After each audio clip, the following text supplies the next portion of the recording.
Buenas tardes y bienvenidos como cada semana al Rincón Literario. El poeta invitado de hoy incluyó estos versos en su primer libro que comenzó a escribir con tan solo 17 años. Como si nunca hubiera sido mía, dad al aire mi voz y que en el aire sea de todos y la sepan todos. Hoy vamos a escuchar su voz, su poesía, la que ha querido regalarnos desde hace más de 40 años. Hablamos de Claudio Rodríguez.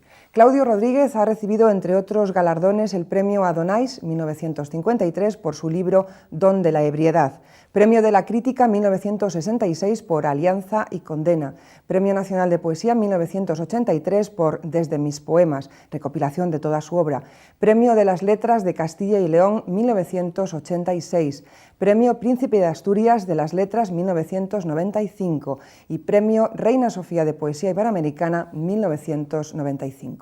En la actualidad y desde 1987 es miembro de la Real Academia Española. Claudio Rodríguez, bienvenido al Rincón Literario. Muchas gracias. Hemos iniciado el programa precisamente con unos versos de su primer libro, ese libro Don de la ebriedad que usted comenzó a escribir nada menos que con 17 años. Sí, desde luego. Cuéntenos, ¿qué le influyó a usted de esa forma para ser un poeta desde tan joven? Hombre, pues no lo sé bien. Yo creo que basta con el título para comprender, digamos, la motivación o el itinerario que yo seguía entonces, ¿no? Primero ya era un muchacho, un adolescente, ¿no? En segundo lugar, este libro está escrito con frecuencia caminando por los campos de mi tierra, ¿no? De mi tierra zamorana, mi tierra salmantina, en fin, campos de Castilla. Y claro, pienso yo, recordando vagamente y con mucha relatividad, y claro, la poesía para mí entonces era como un don a lo que se nos da y al mismo tiempo, como una ebriedad, en el sentido ebrietas latino, en el sentido de entusiasmo, de euforia, ¿no? Sí, de euforia, de entusiasmo, de fervor, en el sentido cristiano. Sí, sí. Es el origen de este libro, que por tanto tiene un tono bastante irracional, sí. Y es, no lo sé, me parece que es de difícil lectura en algunos fragmentos, ¿no? De todas formas, para tener 17 años, 16, 17, 18 años y escribir este libro que luego fue un acontecimiento, imagino que también le influiría a lo mejor que su padre tenía una gran biblioteca, era un gran lector. Sí, claro. Yo había leído mucha poesía y sobre todo me ejercitaba, pienso yo ya desde joven, eso creo que es un fenómeno bastante natural, ¿no? Desde 14, 13, 14, me ejercitaba en estudiar poesía, subrayo la palabra estudiar, digámoslo así, y en hacer también como una especie de ejercicios para piano, digámoslo así. Sí. O sea, jugar con las palabras. Sí, con las rimas, las distintas rimas latinas o francesas, etcétera. Un periodo, digámoslo así, de aprendizaje, el cual yo no pensaba escribir poesía en el futuro, sino que simplemente me divertía esta sensación rítmica, sí, que para mí es fundamental en la poesía y en cualquier manifestación del arte. Y eso era el origen, pienso yo, el estudio, la lectura, claro está, y al mismo tiempo la sensibilidad, la contemplación de la realidad, etcétera. Eso fue lo que me movió, pienso yo. Claudio, dicen que usted, efectivamente, como acaba de decir hace un momento, escribió este libro caminando, que eso quiero que me lo aclare. Pero además dicen que caminando, además, rectificaba sus propios poemas, los versos, los cambiaba para arriba, sí, para abajo, y se lo sabía todo de memoria, todo el libro. Recuerdo, repito, con cierta vaguedad, ¿no? Sí, en efecto, la mayoría de los poemas están escritos así, con el ritmo del paso, el ritmo del caminar, y algunas veces de memoria, ¿no? Sí.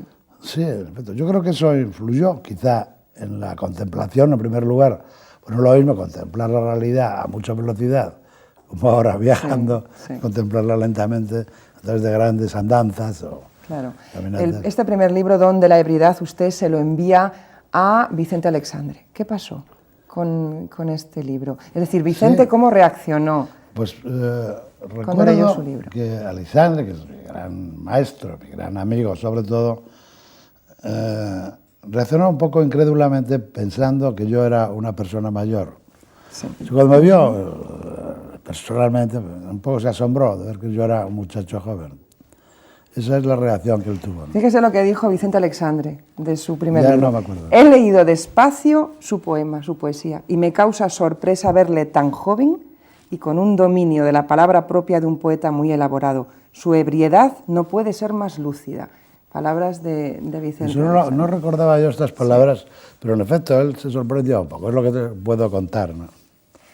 ¿Qué supuso para usted la relación con Vicente? Porque todos los poetas de la generación de la posguerra tuvieron relación con Vicente Aleixandre, ¿no? Sí, me imagino, Vicente Aleixandre acogió con mucha generosidad a tantos y tantos poetas. Pero en mi caso, yo no le veía, digo yo, a lo largo de tantos años de relaciones, de visitas y de conversaciones, no lo veía tan solo como un poeta, no, sino como una especie de mentor, digámoslo así, de guía moral, incluso espiritual. Eso es lo que más, pienso, me influyó con su relación, ¿no? Usted ya... O sea, el contacto humano, no se trata tan solo del contacto literario, meramente literario, ni poético en absoluto, ¿no? Don de la Ebriedad, este libro, a sus 20 años ya lo publica y le dan el premio Donais, uno de los premios más importantes que había en España y que hay todavía en España, por supuesto. Este libro parece ser, un acontecimiento en esta época. Yo no lo recuerdo bien, insisto, no es porque tenga mala memoria, que no es así. Es que han pasado tantos años que no lo recuerdo bien. Además, yo era un muchacho que no tenía, zamorano, que acababa de llegar a Madrid y no tenía relación literaria ninguna, ¿no? O sea, a mí mismo me sorprendió. Yo pensé incluso que el premio ya se había otorgado ya antes de que me lo dieran a mí, ¿no? Usted ha comentado hace un momento que la poesía es un don. Es verdad que... Bueno, diga. Bueno, me interesa. A ver, no se trata de un don, que de un soplo divino. Es que dicen que, yo quiero saber si usted opina eso, que el primer verso siempre lo regalan los dioses. ¿Eso es cierto? No, yo no creo. Esos son tópicos, no creo. No. La poesía tiene, sobre todo, entre otras cosas, no se puede definir la poesía. Sería intentarlo es absurdo y es matarla, ¿no? Es aniquilarla. Pero, en fin, puede ser como una aventura, ¿no? Como una aventura controlada, ¿no? Parecen términos un poco antagónicos, pero es, como decía Pedro Salinas en uno de los títulos de su obra, seguro azar, es así más o menos, ¿no? O sea, que de pronto viene lo que ya se llama también inspiración. También se necesita destreza, se necesita estudio, se necesita pericia, etc., ¿no? La elaboración posterior, además, sí. Claro. Entre la publicación de un libro suyo y otro hay muchos años, siempre de diferencia. ¿Por qué razón, Claudio? Pues la razón es, no sé, yo no necesito en algunas ocasiones vitales escribir poesía, no es para mí una urgencia. Puedo pasar sin nervios, sin traumas, como se dice ahora, pues cierto tiempo sin escribir. No, para mí no es absolutamente perentorio escribir. Si me interesa más el proceso vital, el proceso creador, ¿no? Y de ahí que, claro, el ritmo de mis publicaciones o el ritmo de mi escritura sea excesivamente lento, ¿no? No quiere decir que no esté al tanto, no quiere decir eso. Yo muchas veces hago muchas correcciones, en fin, muchas elaboraciones. O sea, que elabora mucho entonces su Bueno, poesía. depende del poema, cada poema tiene su ley, ¿no? Se puede aplicar el mismo cliché a un poema que a otro, ¿no? Claro. Pienso yo, no lo sé. Hay poetas que dicen que para escribir poesía no hay que tener motivos, es decir, hay que escribir como si fuera cualquier otro oficio, sin motivos. ¿Usted cree que hay que tener motivos personales para escribir un poema? Hombre, yo creo que sí. Ahora, no se trata si he entendido bien esta pregunta, no se trata de que la vida, las experiencias vitales, exclusivamente vitales, entrañen en sí mismo un posible desarrollo artístico o poético en nuestro caso. Yo he dicho alguna vez que la poesía no es vida, pero la vida es poesía, pero la poesía es vida, eso es lo contrario. No tiene por qué el poeta reproducir sus propias experiencias vitales, puede modificarlas, inventarlas. Claro. Hay otras pero, por ejemplo, un motivo es estar triste por alguna razón y escribir otro poema que no tenga nada que ver con el motivo. Un poema alegre. Un poema alegre. Decía Antonio Machado que se podía escribir un poema de amor, desde luego, sin estar enamorado, ¿por qué no? Sí, ¿no? Se puede. Claro. ¿No? Recordando otros amores anteriores. Sí, puede ser. Hay que estar, vamos, digo yo, fijarse en algo anterior, por lo menos. Sí, puede ¿no? ser, sí. ¿Por qué no nos lee un poema de su primer libro, de Don de la Ebriedad? Voy a leer el primer poema porque creo que es muy significativo en el sentido que hemos dicho ya, de la ebriedad, en el cual, claro, en este tipo de poemas no hay un tema concreto. Se trata, como dije, de la ebriedad, del ímpetu, del impulso creador, ¿no? Por eso hablaba un poco de irracionalismo. Bien. El poema dice así, dice, siempre la claridad viene del cielo, es un don, no se halla entre las cosas, sino muy por encima, y las ocupa haciendo de ello vida y labor propias. Así amanece el día, así la noche cierra el gran aposento de sus sombras, y esto es un don. ¿Quién hace menos creados cada vez a los seres? ¿Qué alta bóveda los contiene en su amor? Si ya nos llega y es pronto aún, ya llega a la redonda a la manera de los vuelos tuyos y se cierna y se aleja y aún remota, nada hay tan claro como sus impulsos. Oh, claridad sedienta de una forma, de una materia para deslumbrarla, quemándose a sí misma al cumplir su obra, como yo, como todo lo que espera. Si tú la luz te la has llevado toda, ¿cómo voy a esperar nada del alba? Y sin embargo, esto es un don. Mi boca espera y mi alma espera y tú me esperas, ebria persecución, claridad sola, mortal, como el abrazo de las hoces, pero abrazo hasta el fin, que nunca afloja. Este es el primer movimiento, peldaño, digamos así. ¿Y eso se puede escribir con tan poca edad? ¿Qué? Que si eso se puede escribir con tan poca edad, Claudio. Bueno, el caso es que está escrito, yo no puedo decir otra cosa. Qué bárbaro. Poesía del conocimiento, poesía social, ¿dónde se ubica usted? No sé, ambos términos son demasiado excluyentes, ¿no? Para toda la poesía entrañas social, igual se habla ahora de la poesía de la existencia, toda poesía es existencial, ¿no? Sea el tipo de poesía que sea. Yo hablaría más que de esto, de lo que he dicho algunas veces, de la poesía como participación, ¿no? Una participación entre la realidad, las cosas, y la experiencia poética de ella, de la realidad y de las cosas, a través del lenguaje. Eso es una aproximación de lo que yo entiendo por poesía. Esta participación, claro, entraña un conocimiento. Decir que la poesía es conocimiento, no me atrevería a decirlo, pero el conocimiento es todo. Usted trabaja durante varios años en universidades inglesas, en Nottingham y en Cambridge, y escribe ya entonces su segundo libro, Conjuros. Hay un poema maravilloso que a mí me gustaría que usted nos leyera de Conjuros, que se titula A mi ropa tendida, y que Vicente Alexandre lo subtituló como El alma. Sí, ¿no? Sí, precisamente porque sí. Mira, la razón es la siguiente. Cuando yo le enseñé el poema manuscrito, decía que no se comprendía bien, que era muy confuso. Y claro, yo me quedé un poco atónito, Sí. porque yo creí que había hecho un poema, como dice el título, a mi ropa tendida. O sea, el tema es muy sencillo, puesta a secar, o sea, ahora ya no se hacen estas cosas. No, sí se a las orillas. Sí se sigue haciendo. Bueno, se pone a secar. Pero no tendida, sino tendida en el suelo.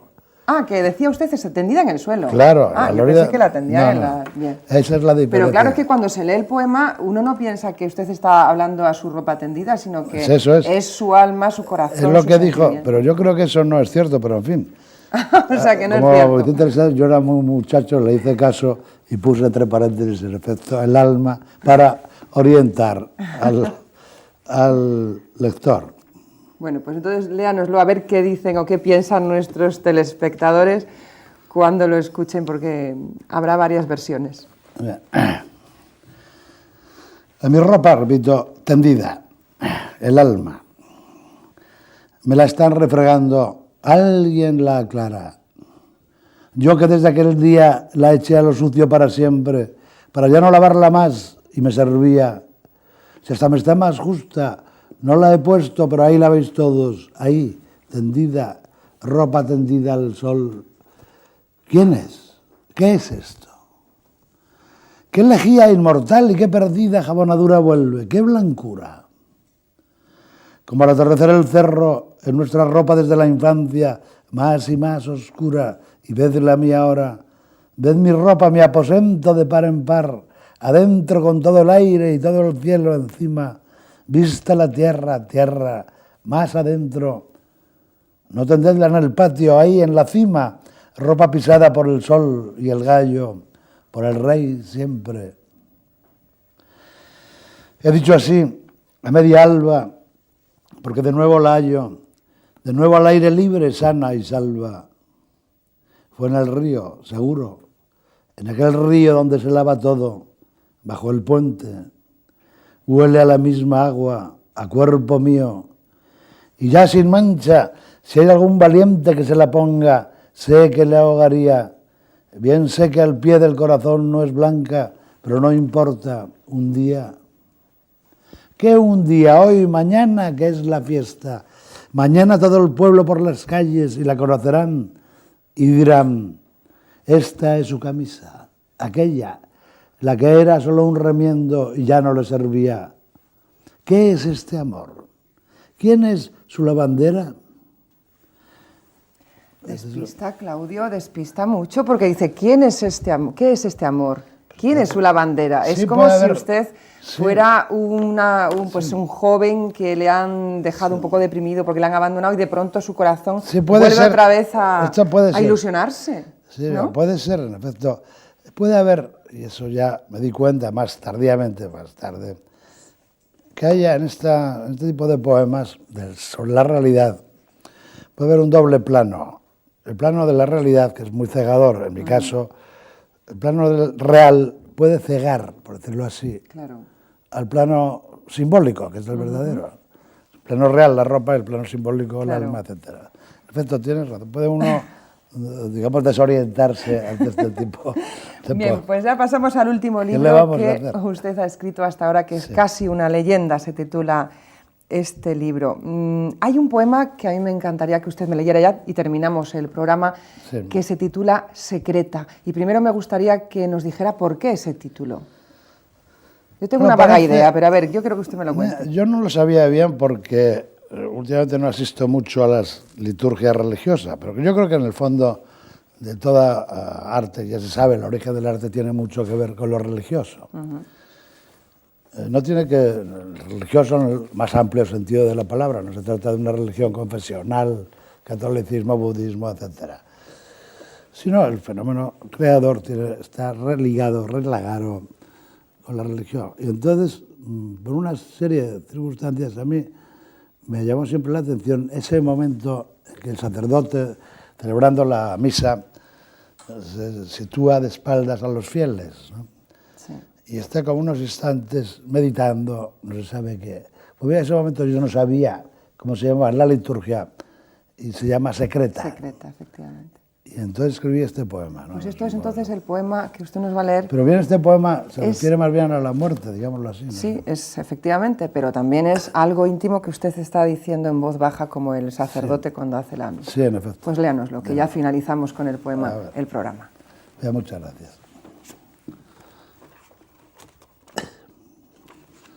Secreta. Perdón. Tú no sabías que la muerte es bella y que se hizo en tu cuerpo. No sabías que la familia, calles generosas, eran mentira. Pero no aquella lluvia de la infancia, y no el sabor de la desilusión, la sábana sin sombra y la caricia desconocida. Que la luz nunca olvida y no perdona, más peligrosa con tu claridad tan inocente que lo dice todo, a revelación.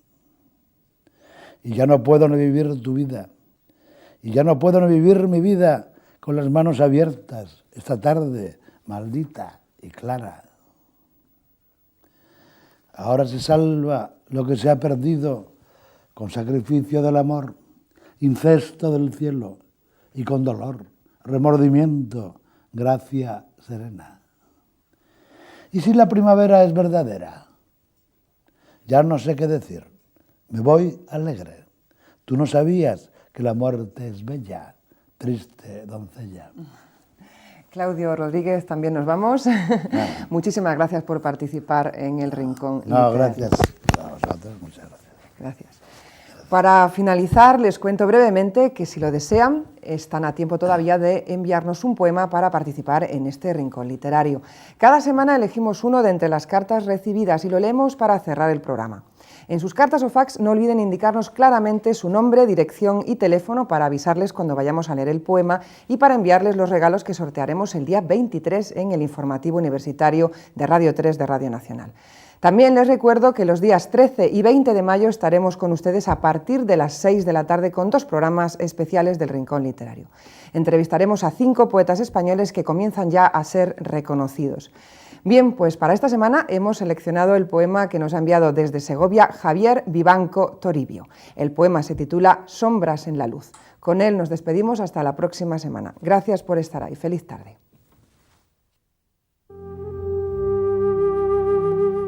Al convocar la fuerza de los mares que surgen de dentro de las entrañas, sale la voz del que sufre del todo por senderos de locura. Al sentir la pérdida de lo visible, al caer en el acantilado de las verdades, se conoce al monstruo infinito que entraña la magia del abismo. Coge la manta del olvido como olas que marchan al encuentro de la luz y convierte el sendero divino en la oscuridad del olvido.